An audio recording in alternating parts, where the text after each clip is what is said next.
అందరికీ నమస్కారం. బ్రెయిన్ ఫ్రైకి ప్యాన్లో ఆయిల్ వేడెక్కిన తర్వాత కాస్త గరం మసాలా, ఉల్లిపాయ ముక్కలు,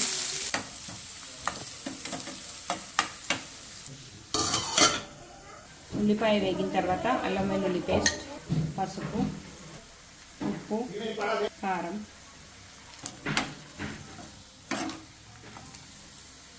శుభ్రంగా కడుక్కున్న బ్రెయిన్,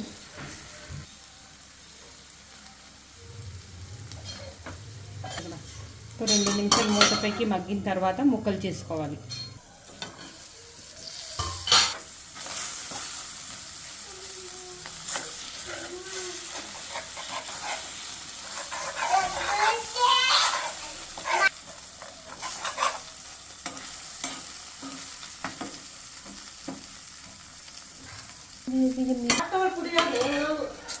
కారం